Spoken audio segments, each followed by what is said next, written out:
HOWL pipe. Now we are getting somewhere.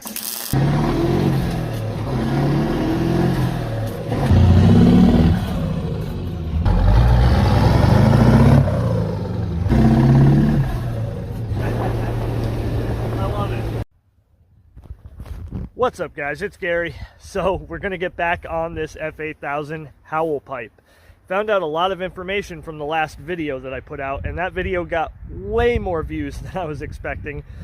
So of course I mentioned Thailand. I put it in the thumbnail. Thailand is where I know that from.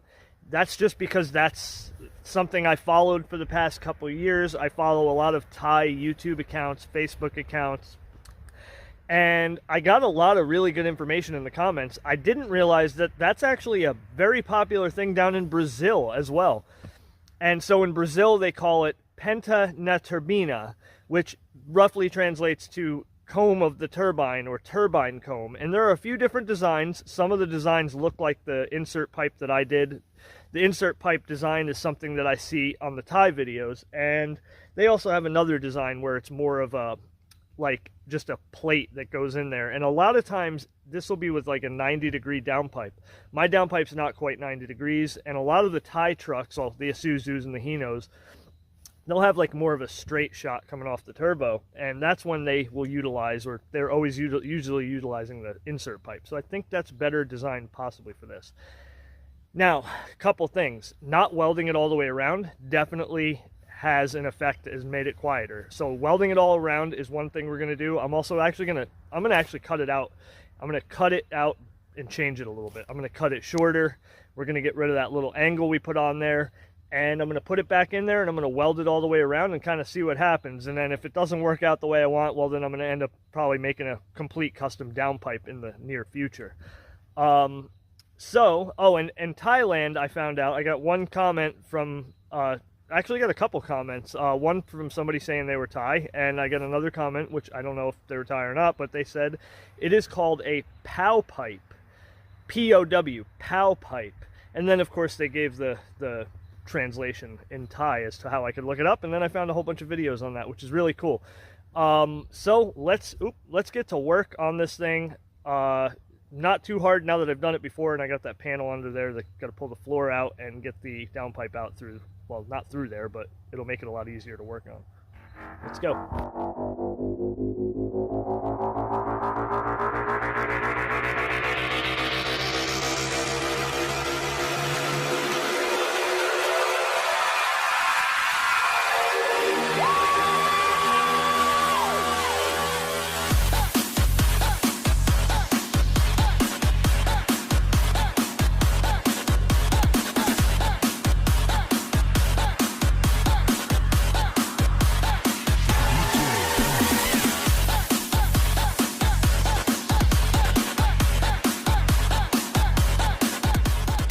Alright, so that's what we're working with. You don't have that access on your power stroke, do you? So basically, we just got that V-band right there, and then the connection, there's a band clamp where it connects to the rest of the exhaust down underneath. The last time when I took this all apart, I actually got the downpipe out without removing this panel. Then later on I realized the panel was here.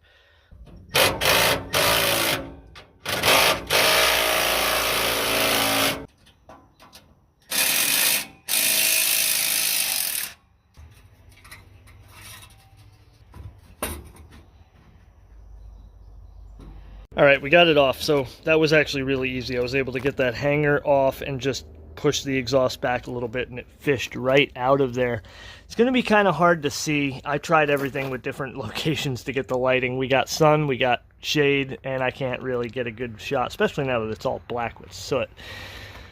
Let me see if I can try to help you understand. Help me understand! Hang on a second. What about a light? Does that work? No. Take a look. I'm going to address some of the comments I got on this, but I want to say that I found a couple of issues that obviously I should have paid more attention to when I did this, but I think it's over on that side. See where the light is really bright? There's basically no gap. It's almost right up against the pipe.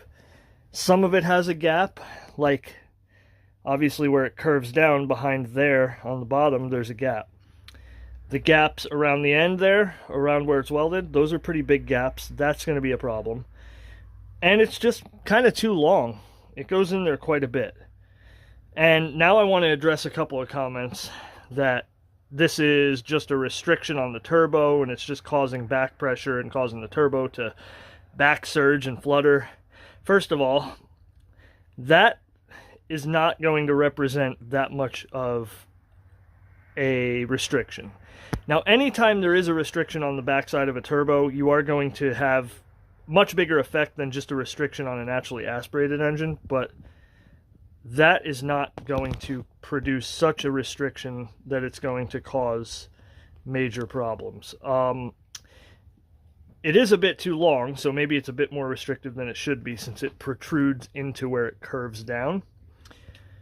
I thought I had more comments to address, but frankly, there were so many comments, it's kind of crazy. I don't even know where to go. I mean, some people just didn't understand or even maybe pay attention to the video, talking about, oh, it's only a variable vane turbo that does that, or I didn't even know. There were so many different comments that they were sort of almost like they didn't watch the video.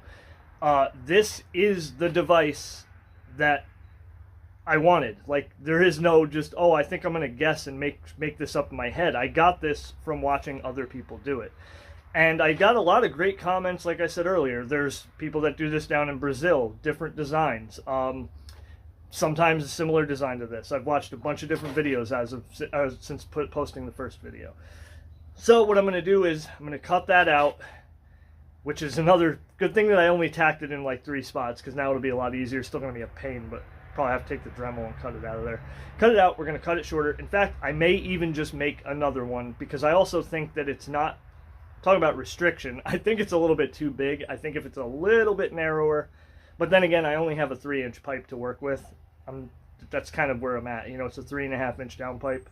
I can only use a 3-inch. So when I had this all apart, I took a better look at the turbine outlet, and actually the outlet of the turbine is 3 inches. So really the 3.5-inch downpipe is a bit larger than the outlet of the turbine, so we're not really stepping down in size here. We're actually just coming out of the turbine a bit further at the same size, and then the downpipe being a bit bigger allows for that gap around the insert pipe. I'm not going to go smaller than that, but I think I have another piece. I'm going to maybe try to just make the inlet, the radius, the taper portion of it, I'm going to try to make that a little bit smoother with something, and we'll see what we got, and then we'll just commit and just weld it all the way around.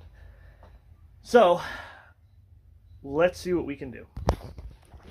I talk too much, so let me talk more.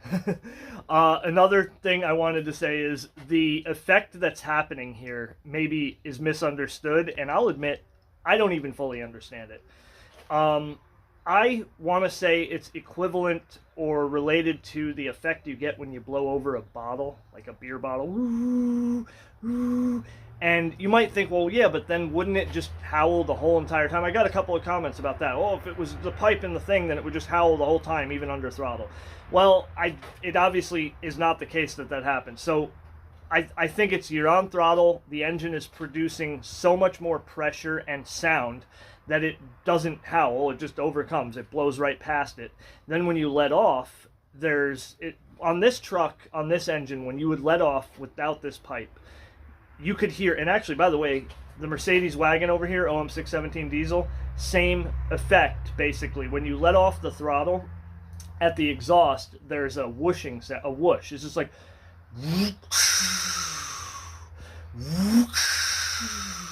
but there's no howl. So that truck would do that. But it was really faint. You know, I'm kind of overdoing it. So really that rushing air sound is just now being manipulated, rushing over that lip and having that backside, and it's like blowing over a bottle. I think that's what's happening. So now I've rambled on a bit more, and you guys can complain about that in the comments. Let's actually do some work, put it back together, take it for a drive, and see how it sounds.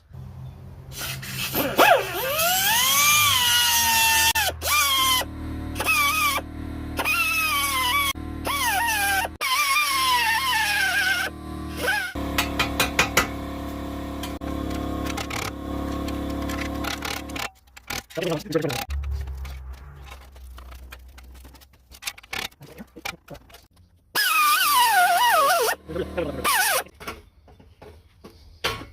there we go.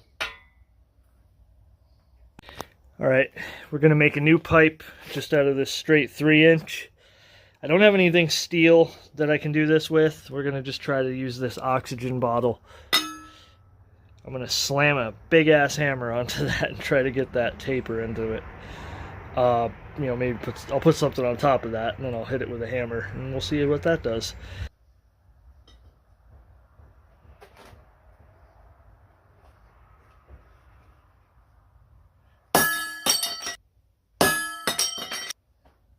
Gotta get the really big hammer.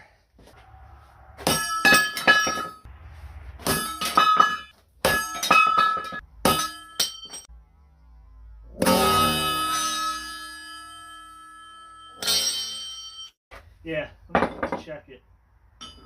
Look at that. A little bit of green paint on there, but hey. Look at that.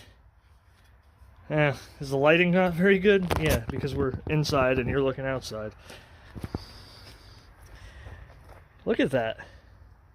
How do you like that? Nice, smooth taper. We just got to make sure that we get it the right size. Oh, see, we already might have went too far. Because that's got to be able to fit inside there. Damn it! We might just have to make another one. Alright, so check it out. I found this beautiful piece of stainless 3-inch. And for one, it's a bit thinner. So I feel that it's going to leave a little bit more room on the outside.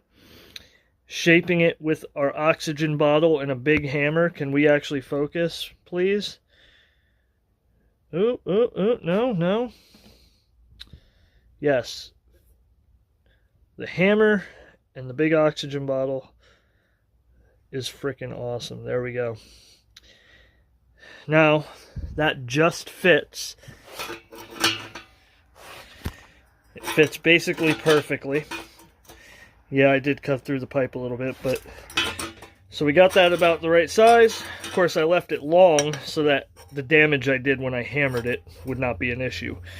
We're going to have to make it much shorter than the other pipe we had because it's actually going to be basically to there. You see where it was welded before.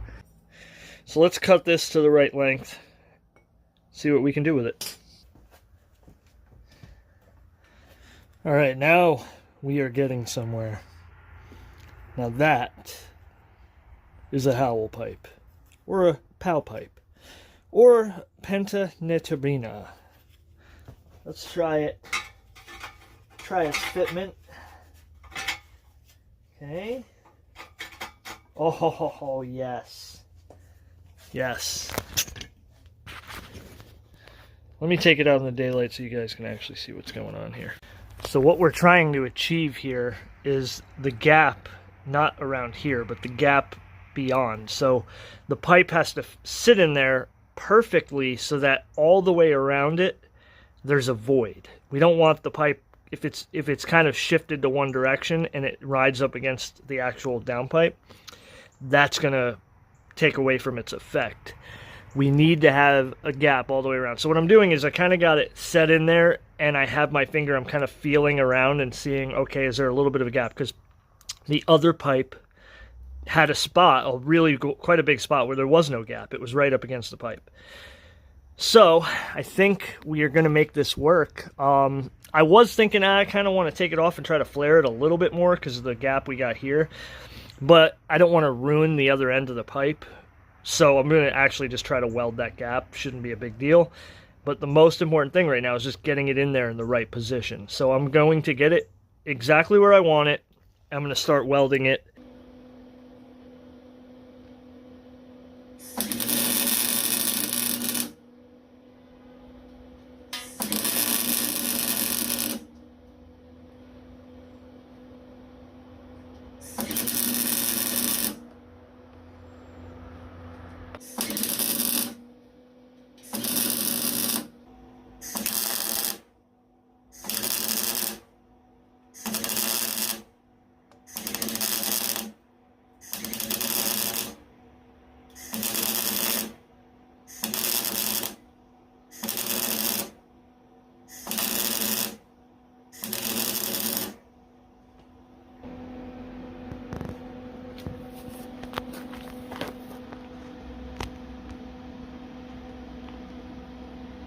I'll be honest, it actually came out better than I thought it would.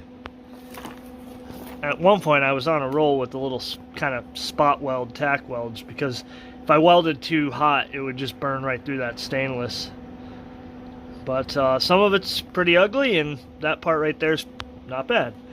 The main thing is, I think we got it right where I need it. I used a flashlight in the gap that I had going around. I could actually see light all the way around it, so I know we got a gap. It's shorter, it's straighter cut. I think if it doesn't change it at all, I'd be surprised. Is it going to be a crazy loud howl that we're looking for? Maybe not. Maybe it will be, but I really think this has got to be different than it was before. So all I got to do now is, it's not there, you can't see it, but under there, the little crack where I ran the cutoff wheel through, I just got to weld that up very gently because I don't want the weld going inside there if I can help it. And then we'll throw it back on and try it out. All right, our cuts here are on the very thin portion of this pipe. I mean, the whole thing you can see is quite rusty. So we grinded that back, and I'm actually just going to make a little patch to weld over it rather than trying to weld that. It's going to be nearly impossible to weld that. Paging Dr. Kevorkian, why don't you focus? There we goes. Paging Dr. Doogie Hauser. Alright, that's a patch. Let's get it back on the truck. Although we are going to have to do a little bit of grinding, I think, inside here to get some of that weld, like particularly right there. Because that's going to interfere with getting on the turbo. Hopefully it's not going to be too much of a nightmare. Alright, well, completing that took a lot longer than I thought it would. And I can give you two reasons. One, if you start at 3 in the afternoon, you're going to end up at night. And two, well, I had a feeling that when I welded that in there, I was a little bit close on one side to where the turbo flange goes in. And that was a little bit of a challenge getting that. At first, I was trying to use the Dremel with a little kind of grindy bit thing. Man, that wasn't doing anything. It was going to take a long, it would have took me 2 days. Then I realized, oh, I got the cutoff wheel, the air cutoff wheel, which is a straight shot, and I had these perfect, like, thick grinding wheels to put on there that fit right inside. Bzzz, you know, couple minutes, 5 minutes maybe, and I was good. Popped it on, it's all good. Everything's back together. It's fully bolted on, the interior's all back. So let's fire it up for the first time. Gonna have to let it warm up for a bit, but I'm not gonna wait. You guys are not gonna have to wait for me to warm it up. You're just gonna hear it start, and then it'll be warmed up. Trust me.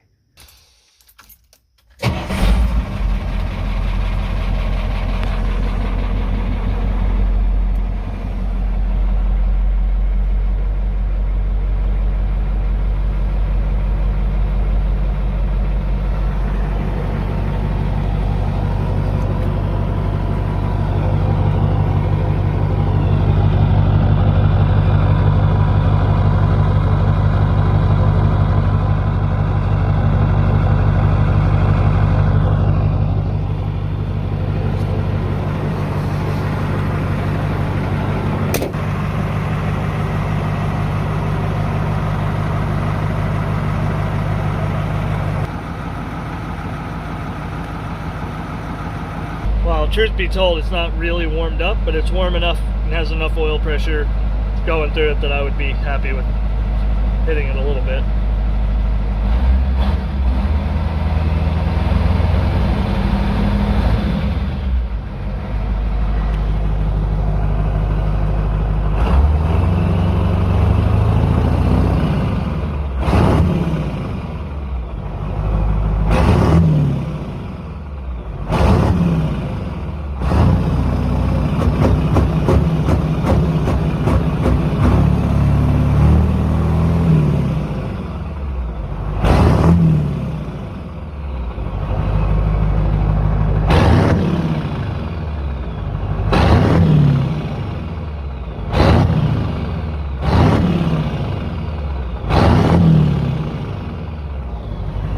Well, that's a little disappointing. I was honestly hoping for a let's take it for a ride. You're not going to be able to see anything. In fact, well, yeah, we'll go up the road. You're not going to really be able to see anything, but I'm going to do another video tomorrow, or I'm going to film tomorrow when it's daylight, but I got to get my first try right now. All right, guys, I got a little bit more aggressive with the throttle, and it is better. It's improved.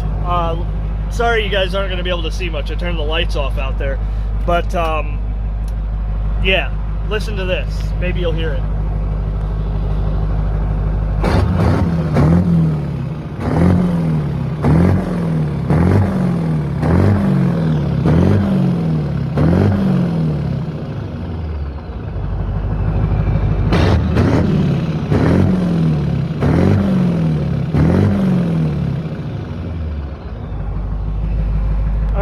It's very faint, but it didn't do that before. It would not make a noise under free revving that noticeable.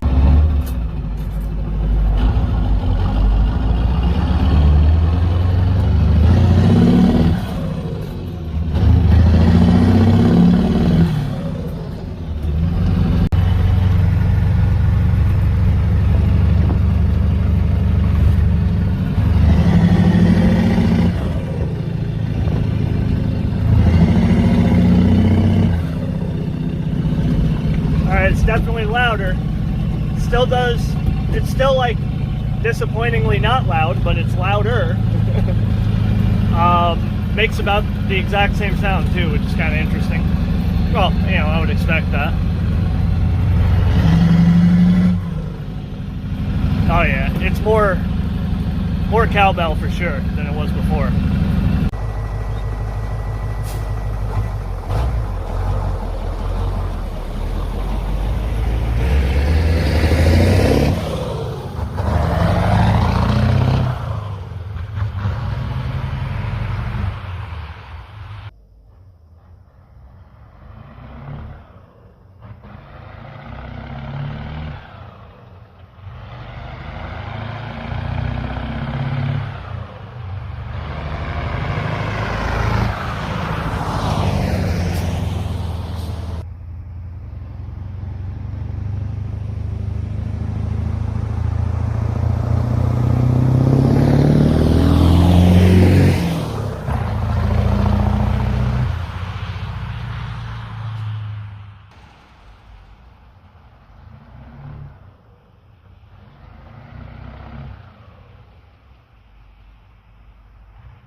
It sounds like with the windows up.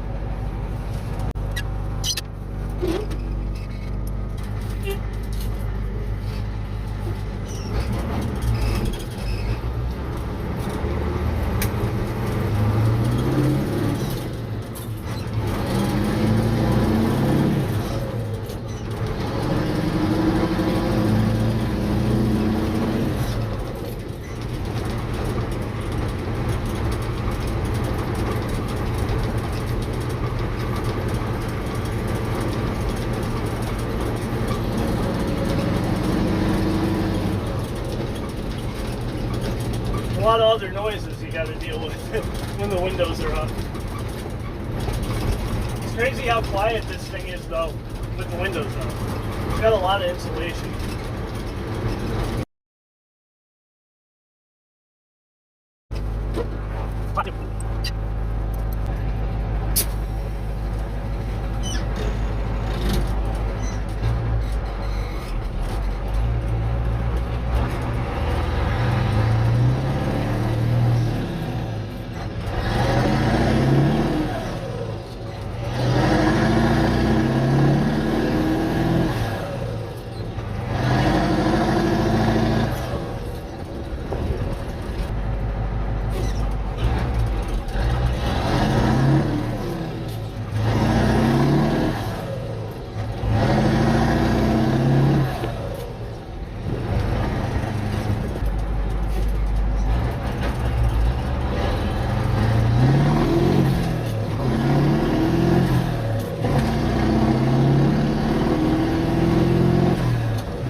Alright guys, well, that's going to be it for this one. I'm really happy with the new revised Howell pipe, and maybe we'll try it on the Mercedes, and we got a bunch of other stuff to do as well. If you've seen my other content, if you've gone back and looked at my other videos, and obviously a lot of you are here because you were here before, you know what their other stuff is that I do. So we're going to be getting back to some of that normal stuff. So, like the video, comment, share, and subscribe if you're not subscribed already. And thank you for watching. I will see you next time.